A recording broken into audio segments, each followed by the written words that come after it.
Hello everyone, welcome back to our channel ट्विकला। So आज के इस लेक्चर में हम क्या करने वाले हैं? आपका इकोनॉमिक्स का चैप्टर 2। ओके, आपका इकोनॉमिक्स का चैप्टर 2 क्लास 12th की बुक का हम इसमें आज पढ़ने वाले हैं, जो कि है आपका 5 ईयर प्लान। ये वीडियो जैसा कि मैंने आपको बता दिया वन शॉट वीडियो है, तो हम जल्दी जल्दी इसके अंदर सब कुछ कवर कर लेंगे। Don't worry, video one shot है, लेकिन आई विल ट्राई कि पूरा आपको अच्छी तरीके से समझ में आए। कोई भी ऐसा एक टॉपिक या कोई पॉइंट ऐसा नहीं छूटेगा जो आपका मिस हो जाए। इस वन शॉट में आपका जल्दी से हम लोग ट्राई करेंगे पूरा का पूरा कवर हो जाए। सो शुरू करते हैं बिना किसी देरी के। Let's start.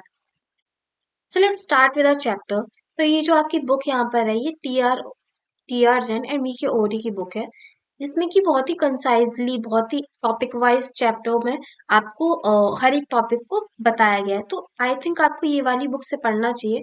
एनसीईआरटी बुक भी बहुत ही ठीक बुक है, लेकिन इससे आपको मुझे लगता है अच्छे से समझ में आ जाएगा टॉपिक वाइज। और अगर आपके पास कोई क्वेश्चन आता है, उसे क्वेश्चन पे एक पूरा टॉपिक इसमें अलग से बना के दिया है, तो उसके बाद हम लाइन वाइज लाइन इसमें कवर कर सकते हैं वो। तो स्टार्ट करते हैं अपने चैप्टर के साथ। तो what is economic planning? So, economic planning refers to a system under which a central authority, like Planning Commission in India, after independence, sets a rule and targets and specific sets of program and policies to achieve those targets within the specific period of time. Economic planning वो system होता है जिसके अंदर हमारी central authority plan करती है कि हमें आने वाले फ्यूचर में कौन से टारगेट्स को और प्रोग्राम्स जो सेट करती है वो उनको अचीव करना है। ठीक है, इकोनॉमिक प्लानिंग में ये सब आ जाता है। एक स्पेसिफिक पीरियड ऑफ टाइम, जैसे कोई नया नेता आता है तो 5 ईयर्स के लिए आता है, तो जब वो फर्स्ट ईयर में आता है, या फिर जैसे हमारा निर्मला सीतारमन जी हैं, तो वो हर साल एक हमारा फैब फर्स्ट फैब को हमारा बजट निकलता है, आप सबको पता ही होगा।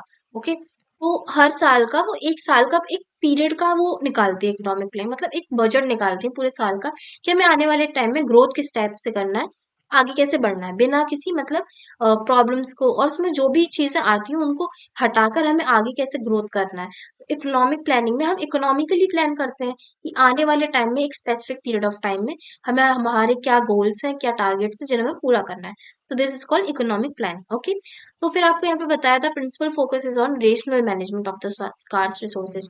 उन रिसोर्सेज पर हमारा ज्यादा ध्यान होता है जो स्कार मतलब बहुत कम हो रहे हैं, धीरे धीरे बहुत कम जा रहे हैं। ठीक है, implying utilization of resources in accordance with the national priorities. और नेशनल प्रायोरिटीज को ध्यान में रखते हमें रिसोर्स यूटिलाइजेशन करना चाहिए। ओके, उसके बाद यहाँ पे बताया गया है economic planning means utilization of country's resources in different development activities in accordance with national priorities. National priorities को ध्यान में रख के हमें economic planning करनी है, जिसका मतलब है कि utilization पूरी कंट्री में जो रिसोर्सेज का अलग अलग तरीके से डेवलपमेंट भी यूज किया जाए। ये एक प्लानिंग कमीशन की एक स्टेटमेंट है। ठीक है, तो यहाँ पे आपको जवाहरलाल नेहरू जी दिख रहे हैं। 1889 टू 1964 तक इनका रहा।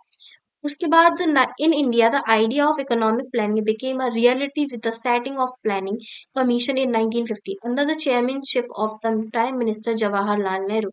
It is important to note that the planning commission has now been dissolved. In January 2015, it has been replaced by the Niti Aayog. The role of Niti Aayog is to suggest policies to accelerate the pace of GDP growth. So आपको इसमें बता कि हमारी planning commission 1950 में establish हुई, जब हमारे chairmanship किनकी थी? जवाहरलाल नेहरू जी की।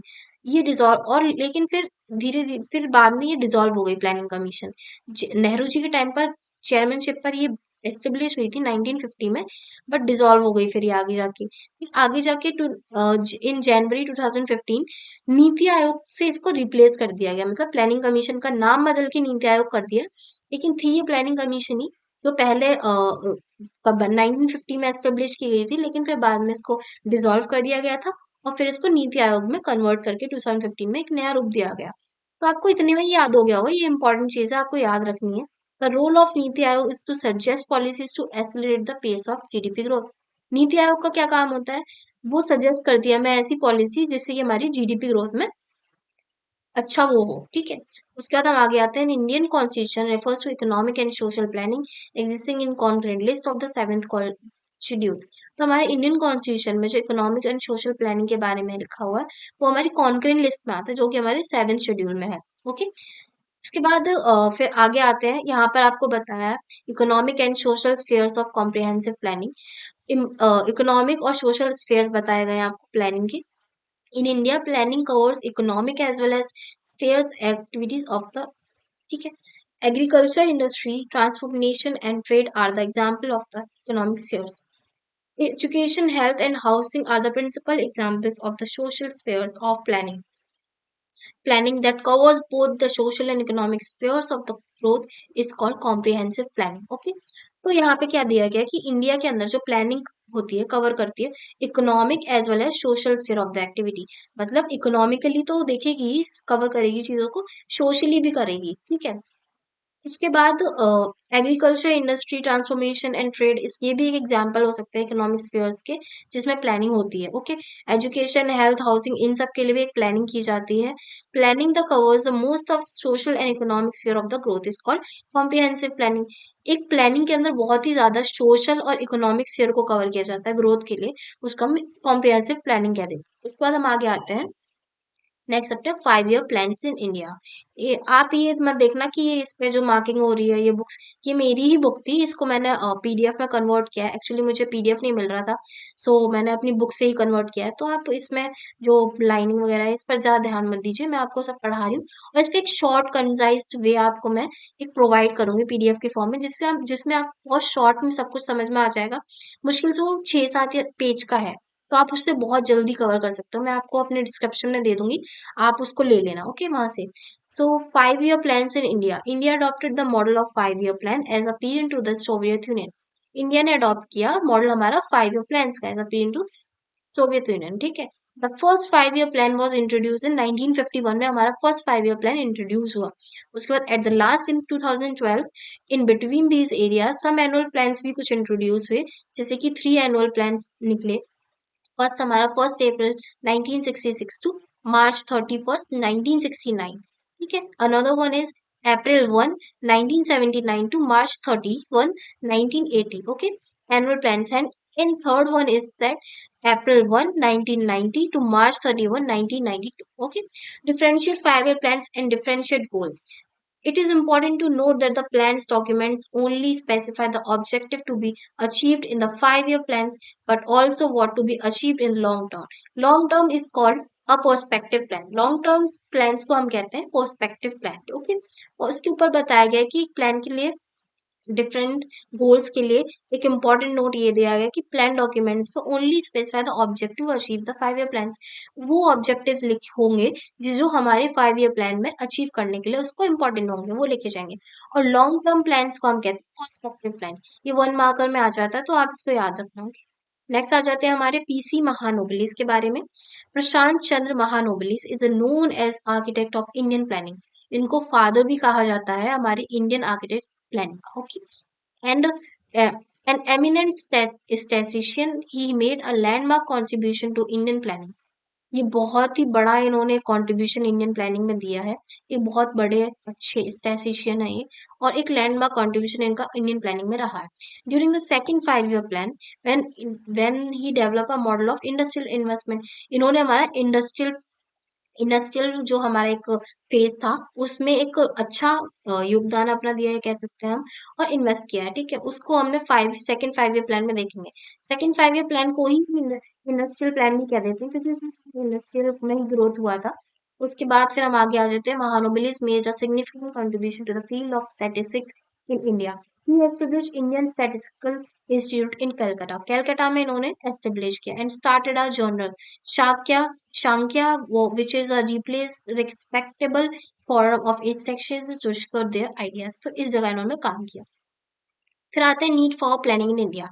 So in India inherited from the British a backward and stagnant economy. Is what backward as a level of output and productivity were low, and it was stagnant as the GDP grew or dismal is extreme low. Such an economy could be not left to market forces to apply and demand raise its parts and growth to development. It need a big push to the investment support by the government, hence the recourse of the economic planning. इसके अंदर आपको क्या बताया गया है तो जब हमारे ब्रिटिशर्स गए थे तो वो उन्होंने जब इनहेरिट कर लिया था हम लोग, उसके बाद जब वो चले गए थे तो वो हमारे लिए बैकवर्ड और स्टैग्नेंट इकोनॉमी छोड़ के गए थे, ठीक है। तो उसमें हमने क्या किया, हमारा जो लेवल ऑफ आउटपुट था, प्रोडक्टिविटी बहुत ज्यादा कम थी उस टाइम पे, स्टैग्नेशन आ गया था, मतलब रुक गई थी, स्टैग्नेशन मतलब रुक गई थी, स्टैग्नेंट मतलब ही रुका हुआ होता है। एज अ जीडीपी ग्रोथ हमारी बिल्कुल भी नहीं बढ़ रही, तो इसकी वजह से हमारी जो मार्केट फोर्सेस थी वहाँ पे डिमांड एंड सप्लाई का ट्रेस भी बहुत ज्यादा कम था, उसकी वजह से हम ग्रोथ और डेवलप नहीं हो पा रहे थे। फिर इसको बहुत बड़ा एक पुश चाहिए था हमारी इन्वेस्टमेंट में, तो हमारी जो गवर्नमेंट थी तो उसने रिकोर्स किया कि हमें इकोनॉमिक प्लानिंग की जरूरत पड़ गई, इसलिए हमें इकोनॉमिक प्लानिंग की जरूरत पड़ी इंडिया में, okay.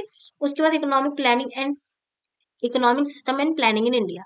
Economic system and planning in India में इकोनॉमिक सिस्टम के बारे में पढ़ेंगे and planning in India, India में कैसे प्लानिंग होती है इसके बारे में ये पढ़ेंगे।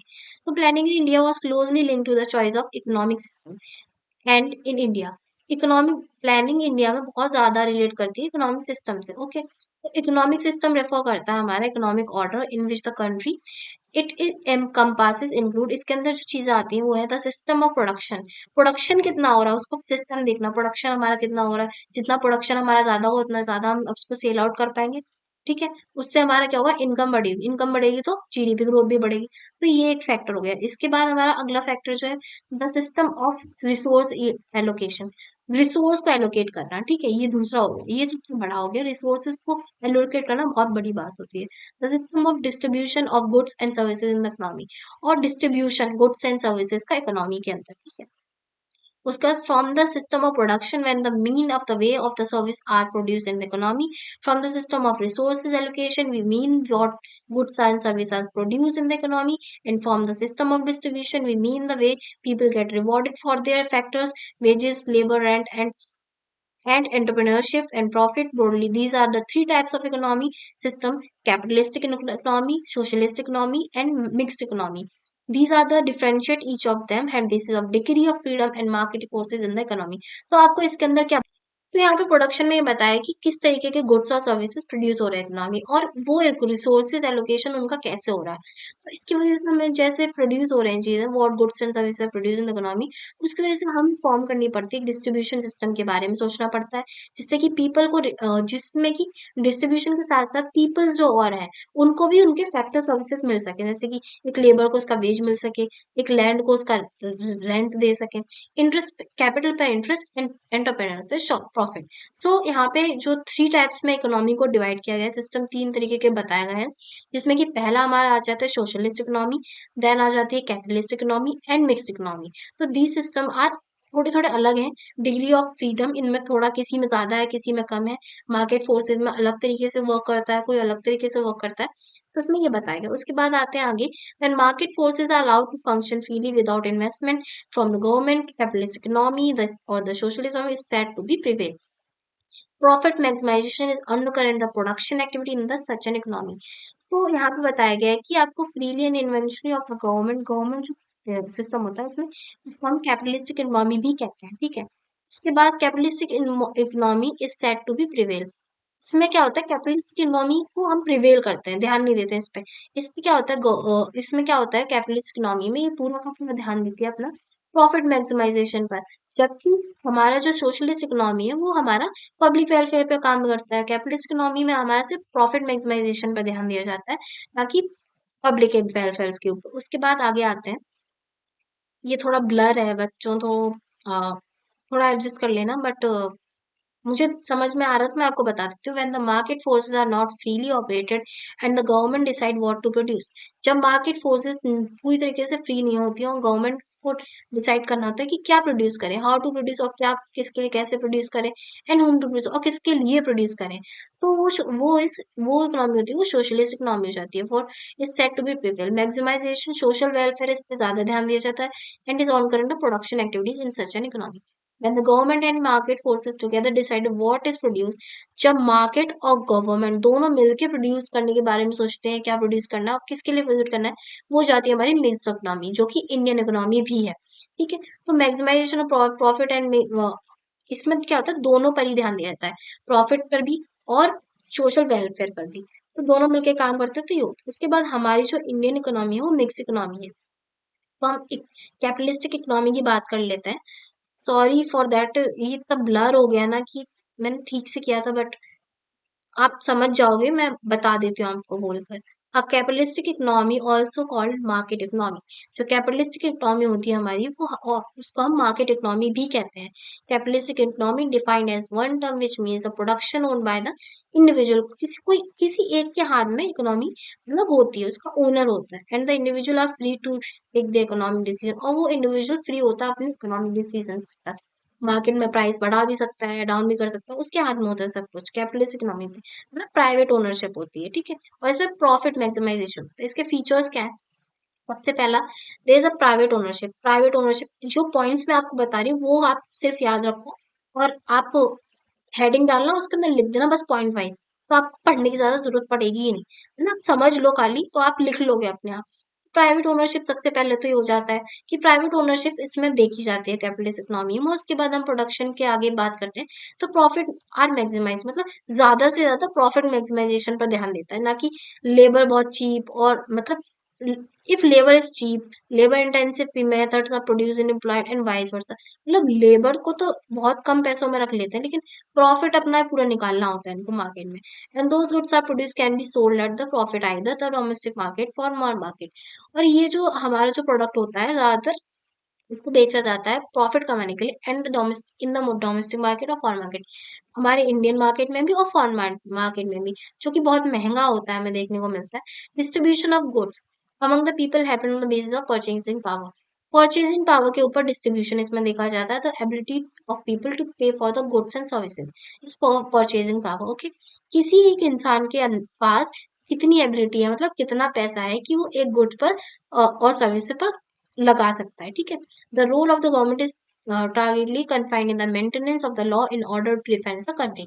कंट्री और मेंटेनेंस पर ध्यान दिया जाने के लिए इस पर क्या होता है कि इसमें जो मेंटेनेंस होता है law and order defence by the country, तो जो इसमें गवर्नमेंट का रोल होता है लार्जली कन्फाइंड होता है, मतलब बहुत कम होता है। मेंटेनेंस, लॉ एंड ऑर्डर, ये सब काफी ज्यादा होता है, मतलब देखने को मिलता है, लेकिन इनके हाथ में ज्यादा ओनरशिप तो इन्हीं के हाथ में होती है। और मेरिट ये है कि इससे ना, प्रिंसिपल मेरिट इसका ये है कि ये ना सेल्फ इंटरेस्ट बढ़ाता है मार्केट में, प्रॉफिट आर मैक्सिमाइज, और प्रॉफिट होता है इससे, और जीडीपी ग्रोथ में भी एक्सेलरेशन आता है। इसका डीमेरिट ये है कि ये कलेक्टिव इंटरेस्ट पर ध्यान नहीं देता है, और मार्केट में जो हमारी हाई प्रॉफिट सोसाइटीज हैं उन पर ही सिर्फ इनका ध्यान रहता है, और फिर ये उनको अच्छी तरीके से सर्विस देते हैं। But production is directed to satisfy needs of the rich, सिर्फ रिच, जो मैंने अभी बताया। Poor are suffer deprivation, poor जो होते हैं बहुत ज्यादा सफर करते हैं इसकी वजह से, उनके पास इतना पैसा ही नहीं कि वो खरीद लें वो चीज, क्योंकि वो इतनी महंगी है। There is growth without social justice, social justice पर ध्यान नहीं देते, बट सिर्फ अपनी ग्रोथ पर देखते हैं, ठीक है। The planners that adopting a market called model of growth and the niche should people contribute left behind without the chance to improve their quality of life। Quality of life improve नहीं होती, बस profit maximisation होता है। उसका तो यहाँ पे एक बॉक्स ही है, आपके पास बुक होगी अगर ये, तो आप उससे पढ़ लेना। इसकी पीडीएफ मैं आपको डिस्क्रिप्शन में दे दूंगी। सो सोशल जस्टिस की बात की है यहाँ पे। Social justice is an achieve when the process of economic growth leads to equitable distribution of income and wealth. मतलब यहाँ पर बात की गई है कि सोशल जस्टिस तब अचीव हो पाएगा जबकि हमारी जो इकोनॉमिक ग्रोथ होगी, उसके साथ साथ इकोनॉमिक ग्रोथ के साथ साथ हमारा equal distribution of income and wealth. मतलब हमारी इकोनॉमिक ग्रोथ तो हो रही है, उसके साथ साथ इनकम और वेल्थ में भी साथ के साथ इंक्रीजमेंट हो रहा है। ओके, फिर हम आ जाते हैं नेक्स्ट अपनी इकोनॉमी पर। उससे पहले ऊपर एक बॉक्स दिया हुआ था इधर side, the play of market forces, it refer to situation when the government of a country does not interfere. जो गवर्नमेंट होती है वो मार्केट में इंटरफेयर नहीं करती है। जो कैपिटलिस्टिक इकोनॉमी के ओनर्स होते हैं उन वही सिर्फ अपने इसमें चेंजेस कर सकते हैं। तो ये फ्री मार्केट हो गई जिसमें कि गवर्नमेंट का बिल्कुल इन्वॉल्वमेंट नहीं होता है।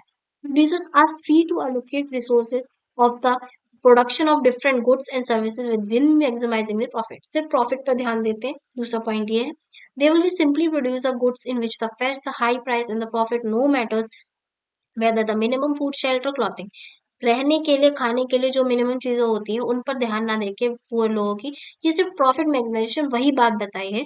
यही है इसमें एक सबसे ज्यादा, इसका डीमेरिट भी कह सकते हैं और मेरिट भी कह सकते हैं। कि मेरिट ऐसे कि जीडीपी ग्रोथ अच्छे हो जाती है इससे, और एसोलेट मिलता है इकोनॉमी में। बट प्रॉफिट प्रॉफिट पर ध्यान देने की वजह से पुअर जो हमारे होते हैं वो डिप्रिवेशन इसमें फेस करते हैं। मैक्सिमाइजेशन ऑफ प्रॉफिट, वही सेम चीज आपको बताई है कि वेलफेयर पर ध्यान नहीं देते, इसको आपको 4 तरीके से भी लिख सकते हो, वही लिखा हुआ है। तो फिर हम आगे आ जाते हैं, अपने कैपिटलिस्ट इकोनॉमी कर लिए, उसके बाद हम सोशलिस्ट इकोनॉमी करते हैं। So socialist economy. Economy is one, there is a social collective public ownership of the means of production and economic decisions are taken by some central authority of the government with view of maximizing social welfare. It is assumed that the government knows it's best for the country and so individual decide not given priorities. इसमें क्या होता है, जितनी भी ownership होती है सारी की सारी गवर्नमेंट के हाथ में होती है, ठीक है। कलेक्टिव और पब्लिक देखा जाता है, इसमें ध्यान दिया जाता है, मतलब सोशल वेलफेयर पर ज्यादा ध्यान दिया जाता है। कलेक्टिव डिसीजन लिया जाएगा जिससे कि सबका ही मैक्सिमाइज, मतलब इसमें जो होता है प्रॉफिट को नहीं देखा जाता है ना, बस सोशल वेलफेयर पर ज्यादा ध्यान दिया जाता है कि लोगों का भला हो जाए, ठीक है। जैसे गवर्नमेंट पॉलिसीज निकालता है कुछ जो लोगों की भलाई के लिए, तो उसमें आपने देखा होगा ज्यादातर पैसा कम, कुछ लोगों के लिए, गरीब भी उसे अफोर्ड कर सके, तो ये हो जाता है। उसका इसके फीचर्स देख लेते हैं। तो इसके साइलेंट फीचर्स हैं कुछ। तो फर्स्ट इसमें जो मैं शॉर्ट में बता देती हूँ आपको, means of production are collectively owned by the society as a whole. इसके अंदर जो मीन ऑफ प्रोडक्शन है, जो मतलब कलेक्टिवली सोसाइटी ओन करती है, पूरे कलेक्टिव डिसीजन लिया जाता है। जैसे पब्लिक ओनरशिप होती है, जिसमें कि प्राइवेट प्रॉपर्टी पर कोई भी किसी का एक प्राइवेट ओनरशिप नहीं है, कलेक्टिव देखा जाता है। पार्क है, पार्क एक्ट स्टेब्लिश किया है अगर आपके किसी रेजिडेंशियल एरिया में, तो उस पर सबका हक होगा क्योंकि वो गवर्नमेंट ने किया है, ठीक है। अब प्राइवेट कंपनी करेगी तो उसको सील बैन करेगी, वहां पे में भी वो टिकट चार्ज करे, ठीक है। और प्राइवेट कुछ लोग मतलब सिर्फ अपने लिए ही वो घूमने के लिए हो सकता है, लेकिन कलेक्टिव एक अगर गवर्नमेंट करेगी तो वो सबके लिए करेगी, ठीक है। उसके means of production are used in matter such that social welfare is maximize. Social welfare ज्यादा से ज्यादा इसमें ध्यान दिया जाता है कि सोशल वेलफेयर ज्यादा हो, ठीक है। Direct participation of government in the process of production, इसमें गवर्नमेंट का डायरेक्ट पार्टिसिपेशन होता है। The government is not mainly confined to law and order and defence, और इसमें गवर्नमेंट अपना ज्यादातर नहीं दिखाती है गो लॉ एंड ऑर्डर, ठीक है।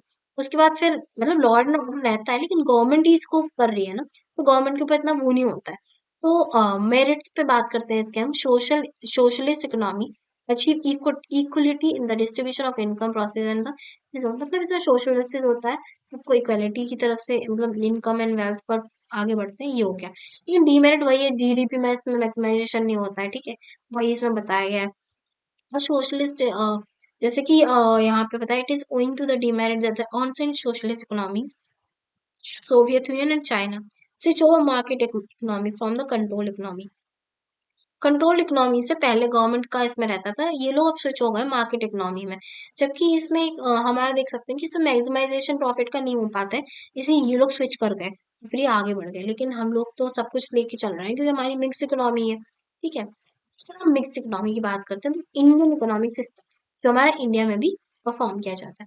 तो mixed economics is one which there is a private as well as public, दोनों की ओनरशिप होती है, जिसमें जो प्रोडक्शन डिसीजन होता है वो गवर्न किया जाता है प्रिंसिपल ऑफ प्रॉफिट मैक्सिमाइजेशन, कि जो डिसीजंस ले जाएंगे लार्जली वो प्रॉफिट मैक्सिमाइजेशन पे लिए जाएंगे, but without check and balance of social justice. But इसमें चेक एंड बैलेंस रहता है सोशल जस्टिस का, ठीक है, जो गवर्नमेंट करती है हमारा।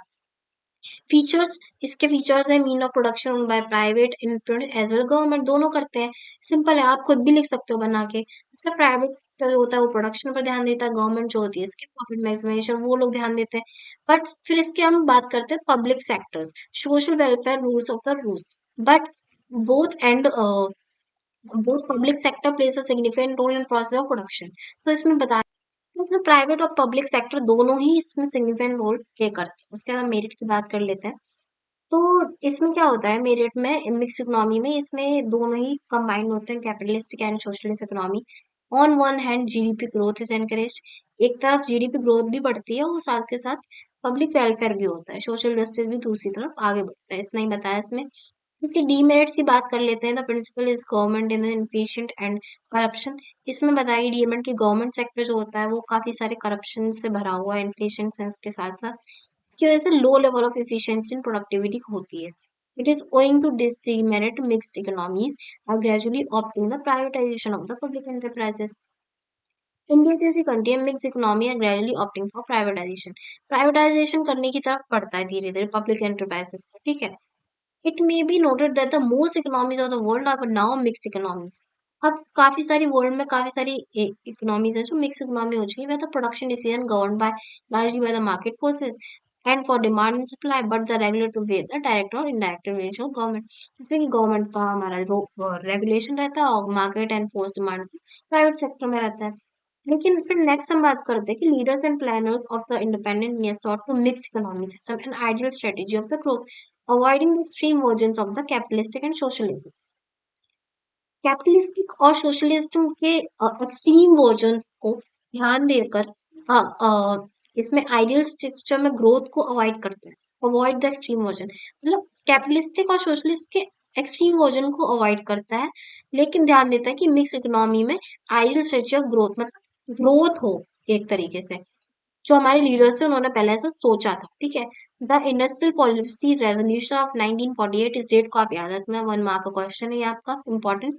And the directive principles of the Indian constitution reflected the outlook of the planners that the India would adopt for economic order where it was sought strong public sector but with full respect to private property and democracy. The public sector would take a leading role in private sector and would be encouraged and incentives to be active participants in the process of growth and development. Okay, तो इसमें ये बताया गया है इस resolution में DPSP जो हमारे हैं कॉन्स्टिट्यूशन के अंदर, वो एक आउटलुक देते हैं प्लानर्स को कि हम अडॉप्ट करें इकोनॉमिक ऑर्डर को एक तरीके से, एंड स्ट्रॉन्ग पब्लिक सेक्टर को भी हम एस्टेब्लिश करें, जिसमें कि प्राइवेट प्रॉपर्टी एंड डेमोक्रेसी दोनों पर ध्यान दिया जाए।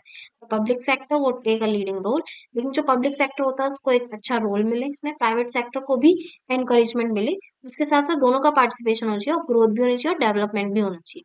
उसके बाद करते हैं goals of planning in India. Goals of planning are common to 5-year plans and therefore generally studied as common goals of 5-year plans or objective of the plannings.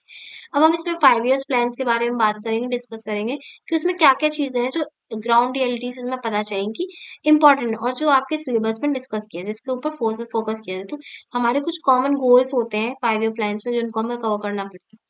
तो उसके अंदर पहला जो आता है वो जीडीपी ग्रोथ आ जाता है आपका, ठीक है। Increase in GDP growth, gross domestic product जिसकी फुल फॉर्म होती है ग्रॉस डोमेस्टिक प्रोडक्ट में implies the increase in the level of output in the economy. अगर ये बढ़ेगा आपका इकोनॉमी में तो आपका जो ग्रोथ हो रही है इकोनॉमी में वो बढ़ेगी, ठीक है। लेवल भी इंक्रीज होगा तो आपकी जीडीपी बढ़ेगी, ठीक है। It implies an increase in the flow of goods and services in the economy. इसकी वजह से क्या होता है, ग्रोथ हमारी जो गुड्स एंड सर्विसेज की मार्केट में वो इंक्रीज हो जाती है। When increase flow of goods and services is considered a long period of time, एक लंबे समय तक आपका गुड्स एंड सर्विसेज का फ्लो अच्छा चल रहा है, मतलब मार्केट में गुड्स और सर्विसेज आ रहे हैं एक लंबे टाइम तक, तो आपकी जो इकोनॉमी है वो एक इकोनॉमिक ग्रोथ की तरफ है, आपकी जीडीपी बढ़ेगी इससे, ठीक है। फिर इसमें यहाँ पे एक ये दे रखा है पॉइंट बॉक्स, रेड बॉक्स, इसके अंदर दिया गया increase in GDP leads to economic growth, ठीक है। अगर जीडीपी आपकी बढ़ेगी तो आपकी इकोनॉमिक ग्रोथ होगी। It implies GDP growth consistent in the level of output or a consistent increase in the flow of goods services in the economy। बहुत लंबे समय तक अगर बढ़ती रहेगी इसी तरीके से तो आपकी जीडीपी ग्रोथ होगी, ठीक है। फिर इंक्रीज करने के लिए जीडीपी ग्रोथ को कुछ फैक्टर्स हैं, 2 फैक्टर्स बताए गए यहाँ पे, increase in resources based of the country and increase in productivity. Increase in resource of the country मतलब कंट्री में जितने भी रिसोर्सेज अवेलेबल हैं उनके हिसाब उनको मतलब उनके जो रिसोर्सेज हैं मतलब चीजें जिनसे लोगों की नीड्स पूरी हो रही है, वो रिसोर्सेज जितना बेस कंट्री में बढ़ेगा उससे हमारी जीडीपी ग्रोथ इंक्रीज करेगी। जैसे कि टेक्नोलॉजिकल बेसिस पे भी हो सकता है, एक रिसोर्स हो गया हमारा, जैसे कि अगर मैं खेती करनी है तो हमें ट्रैक्टर मिल रहा है तो एक रिसोर्स हो गया, मतलब उससे हम कर रहे हैं अपनी चीजें आगे बढ़ा रहे हैं। तो ये 2 फैक्टर्स हो गए। एक हमारा हो गया इंक्रीज इन प्रोडक्टिविटी, प्रोडक्टिविटी मतलब आउटपुट इंक्रीज होगा हमारा पर यूनिट, तो उससे हमारा इनोवेटिव टेक्नोलॉजीज के साथ साथ बढ़ेगा, ठीक है। Planning in India was ensure the natural resources were fully explored and production product technology was continuously improve so that the GDP growth achieve in a modern. तो इसकी वजह से हमारा जो जीडीपी होता है वो हम कर पाते हैं, मतलब अचीव कर पा सकते इसको। तो यहाँ पे 2 फैक्टर्स यही दिए गए हैं कि एक discovery of more than more resources, जहाँ से अगर रिसोर्सेज हमें मिलेंगे तो उससे हमारा इंक्रीज होगा रिसोर्स बेस्ड कंट्री का, जिससे हम स्ट्रॉन्ग होंगे resource based. Innovative technologies at encourage productivity, नई नई टेक्नोलॉजीज आएंगी जिसकी वजह से प्रोडक्टिविटी हमारी बढ़ेगी, आउटपुट भी इंक्रीज होगा उससे हमारा, ठीक है। आपको ये बात दिखाएंगे पिक्चर, उसके बाद हम बात करते हैं नेक्स्ट मॉडर्नाइजेशन। सेकंड पॉइंट जो हमारा है इंपॉर्टेंट वो है मॉडर्नाइजेशन। तो modernisation is for to updating and adopting a modern of technology, वही एक नई टेक्नोलॉजी अडॉप्ट करना टाइम के साथ साथ, जिससे कि हमारी ग्रोथ हो अच्छे से, ठीक है, धीरे धीरे होने की जगह अच्छी तरीके से एकदम पेस आ जाए हमारी ग्रोथ में, ठीक है। टेक्नोलॉजी नहीं होगी तो उससे चीजें भी आसान हो जाएंगी। As noted earlier, output can be increased either increase in fixed tool and resources by increasing innovative technologies से, ठीक है। उसके बारे में बताया गया, इनोवेटिव टेक्नोलॉजीज का यूज करके आप कर सकते हो। मॉडर्न एज में जो मॉडर्न एज है, is the age of science. ये वाली जो एज है वो एज ऑफ साइंस है हमारी, ठीक है। तो उससे क्या है कि इनोवेशंस एंड क्या कहते हैं और चीजों की बात की। सो जो हमारी एज है इस टाइम पे वो साइंस और इनोवेशन की एज है। Science is offered us new ways, बहुत नए नए तरीके दिखाती है जिससे कि हम प्रोडक्टिविटी में इंक्रीज कर सकते हैं अपने, और हमारे राइज आएगा पूरे टाइम के साथ साथ। Green revolution in Indian agriculture is a well known example of how technology can bring out revolutionary change in the. Green revolution एक बहुत अच्छा एग्जाम्पल है इसका, जिससे कि हम पता कर सकते हैं कि टेक्नोलॉजी के आने से साथ साथ हमारा जो ग्रीन रेवोल्यूशन है उसकी वजह से काफी सारा आउटपुट हमारा इंक्रीज हुआ है आने में, ठीक है। उसके बाद हम बात करते हैं रिसेंटली आईटी सेक्टर हमारा रिफाइंड हुआ इकोनॉमिक डोमेस्टिक प्रोडक्ट में। बीओपी मतलब बिजनेस प्रोसेसिंग आउटसोर्सिंग भी हमारी बढ़ी है, ठीक है। उसके बाद आपको यहाँ पे एक बॉक्स दिया गया है, मॉडर्नाइजेशन एंड एम्प्लॉयमेंट जनरेशन, ठीक है। मॉडर्नाइजेशन आपका वही नई नई टेक्नोलॉजी, एम्प्लॉयमेंट जनरेशन, मॉडर्नाइजेशन के आने के साथ साथ एम्प्लॉयमेंट जनरेशन भी हुआ है। नए नए सेक्टर्स एमर्ज होके आ रहे हैं, तो उससे हमारा जो एम्प्लॉयमेंट जनरेशन है वो भी हुआ है मार्केट में। तो उसकी वजह से हमारी, इससे क्या हो रहा है, एम्प्लॉयमेंट जनरेशन हो रहा है, लोगों को काम मिल रहा है। कॉम्प्लीमेंट्री को चीज है या फिर कॉन्ट्राडक्टरी है, मतलब दोनों अलग अलग चीजें हैं या फिर एक ही चीज, ऐसा लिखा हुआ है। तो आपको यहाँ पे पॉइंट्स दिए गए हैं, तो आप ये पढ़ लेना पॉइंट्स। ये जो मेन मेन पॉइंट्स है 1 2 एंड 3, मैं आपको पीडीएफ प्रोवाइड कर ही रही हूँ, तो आप उसमें से पढ़ लेना, ओके। उसके बाद हम आ जाते हैं modernisation in the context of goals in the Indian assign to social agents as well. Here the modernisation is a social outlook. The planners were the strong opinion that conventional wisdom and must give in the modern outlook in the inclusive issues, and that is the production to participate in the contribution of economic growth and prosperity। इसमें आपको यही बताया गया है कि एक planner जो होगा स्ट्रॉन्ग ओपिनियन होगा, कन्वेंशनल विजडम रख, वो मॉडर्न आउटलुक से ही देखेगा, एम्पावर करेगा वुमेन्स को भी कि वो पार्टिसिपेट करें प्रोडक्शन के प्रोसेस में, जिससे कि हमारा जो आउटपुट है वो और इंक्रीज हो, पॉजिटिव इकोनॉमिक, जिससे कि हमारा इकोनॉमिक और सोशल प्रॉस्पेरिटी भी बढ़े इससे। अब थर्ड जो आता है हमारा self reliance and self sufficiency. Self reliance means the state non dependence on rest of the world for financial resources. ये चीज समझना बहुत इंपॉर्टेंट है, एक मिनट आप अच्छे से समझ लो इसको। यहाँ पर सेल्फ रिलायंस का मतलब क्या है और सेल्फ सफिशिएंसी का मतलब क्या है।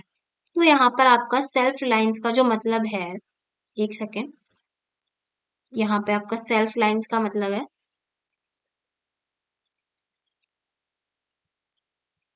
और एक मिनट, सेल्फ रिलायंस का फाइनेंशियली, एक सेकेंड।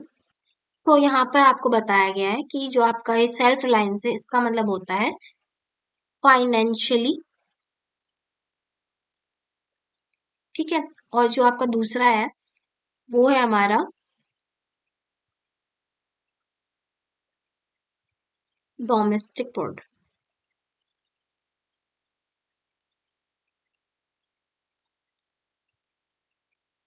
ठीक है। तो आप देख लो यहाँ पर सेल्फ रिलायंस का मतलब हो गया हमारी जो स्टेट है, पहले स्टेट कंट्री को ही बोलते थे, वो नॉन डिपेंडेंट है रेस्ट ऑफ द वर्ल्ड पे, मतलब किसी और वर्ल्ड पे डिपेंड नहीं करती है फॉर फाइनेंशियल रिसोर्सेज। तो हम लगे सेल्फ रिलायंस, इसका सेल्फ सफिशिएंसी मतलब हम अपना खाने और पीने की चीजें दूसरों से नहीं मांग रहे।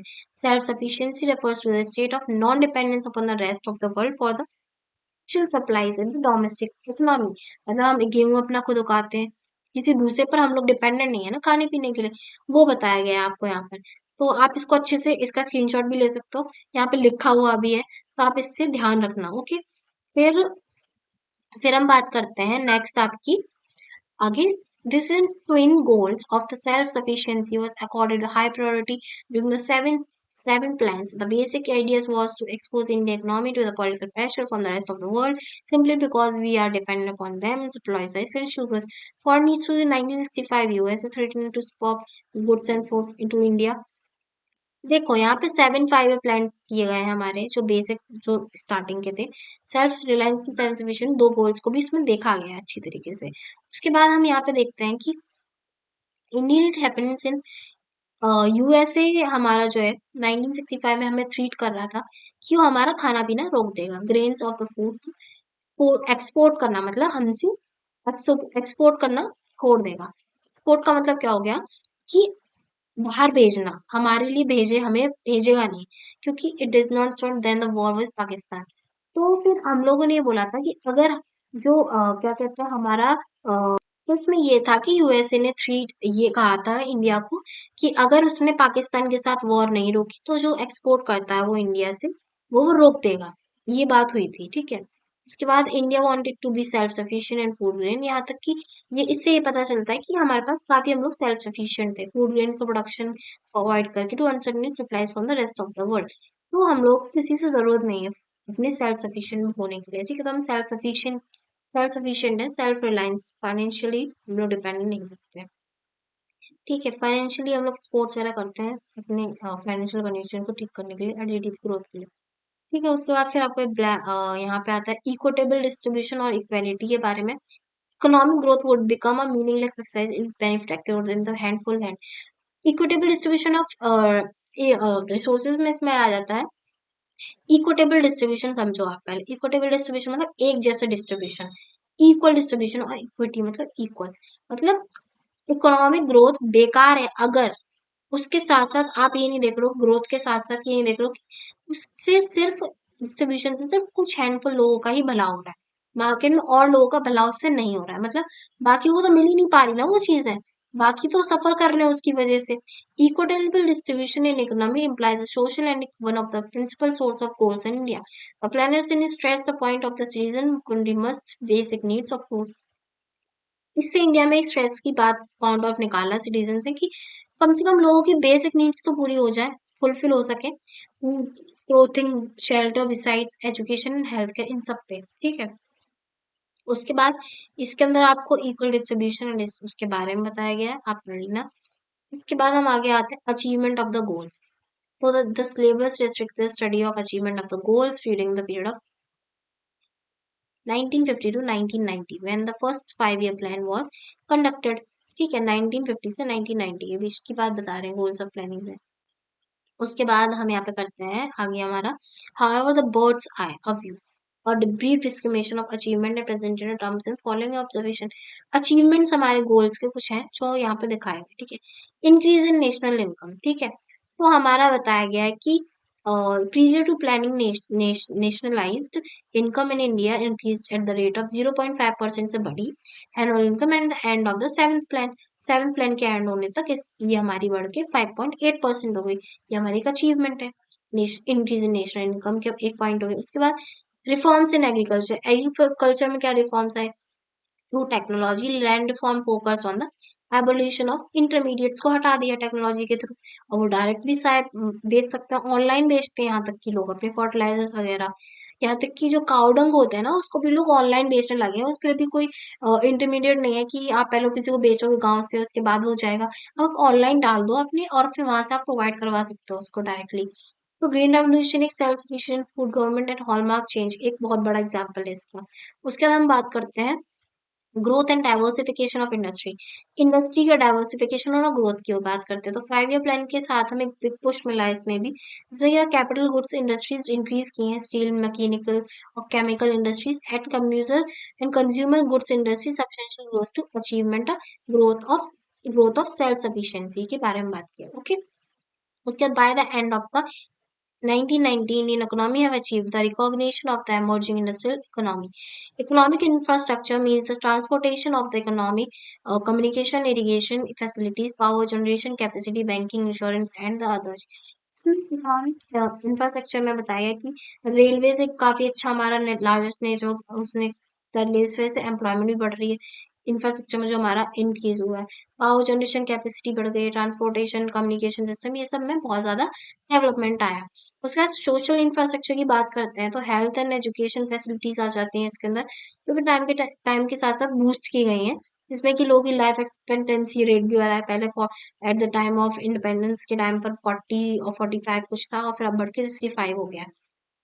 इंटरनेशनल ट्रेड देखते हैं during the period of 1950-1991 there was a considerable change in the volume value consumption and exports and import national trade मतलब हम लोगों ने काफी 1950 से तब से लेके अभी तक हमारे जो एक्सपोर्ट्स हैं वो बढ़ गए हैं और इम्पोर्ट्स हमारे कम हो गए हैं मतलब हम खरीद कम रहे हैं बेच ज्यादा रहे हैं तो इससे हमारे एक्सपोर्टर्स हैं प्राइमरी गुड्स खरीदते हैं फिनिश गुड्स को और period to that is shift from exporting करना शुरू कर दिया और इंडस्ट्रियल रीजन हमारा इंक्रीज कर रहा है इसके साथ लेकिन कुछ ऐसी चीजें हैं जिसमें हम फेल हुए हैं ठीक है तो वो बताइए जो रिकॉर्डेड की गई थी but there was a certain dark spot in our stray field ये सब हमने अचीव किया लेकिन कुछ चीजें जिनमें हम फेल हो गए वो भी पढ़ लेते हैं we fail to eradicate poverty ठीक है we fail to eradicate poverty तो हम पॉवर्टी को खत्म करने में पीछे हो गए मतलब फेल हो गए पॉवर्टी अभी भी है इंडिया के अंदर सही तरीके से खत्म अभी भी पॉवर्टी हम देख सकते हैं इतनी पूरी तरीके से खत्म नहीं हुई है अभी भी है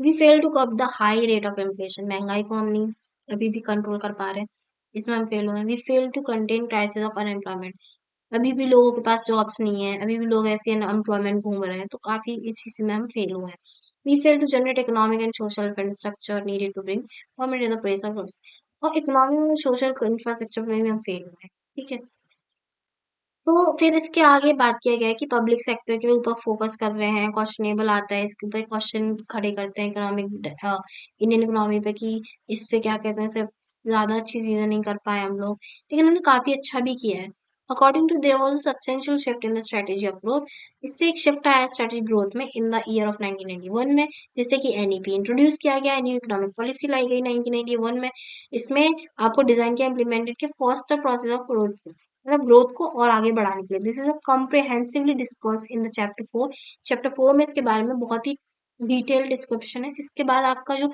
नेक्स्ट चैप्टर है वो आपका during the time of 1990 and 1990 कुछ इस टाइप का चैप्टर का नाम है उससे रिलेटेड हम नेक्स्ट चैप्टर में कवर करेंगे इसके बाद आपको मैं इसका एक शॉर्ट पीडीएफ आपको डिस्क्रिप्शन बॉक्स में दूंगी ओके तो फिर आप डिस्क्रिप्शन बॉक्स चेक कर लेना और वहां से आप उसको देख सकते हो तो बाकी हमारे चैप्टर कंप्लीट हो गया तो इसके साथ साथ अब हम नेक्स्ट चैप्टर पर जब आएंगे तब हम उसके बारे में आपको पहले से ही अपडेट कर देंगे so thank you for watching my channel and आपका वीडियो यहाँ पे खत्म हो गया है आई होप आप सबको अच्छे से समझ आ गया हो अब मैं अपनी पूरी कोशिश की कि वीडियो छोटा सा छोटा रहे बट अब थोड़ा सा खिंच गया है आई नो 40 मिनट्स हो गए हैं मैं कोशिश कर रही थी 30 मिनट्स में हो पाए सो मैं ट्राई करूंगी कि एग्जाम के टाइम पर आपके मैं और शॉर्ट में आपको पढ़ा दूं so stay tune with me thank you for watching like share and subscribe my channel stay tune with me thank you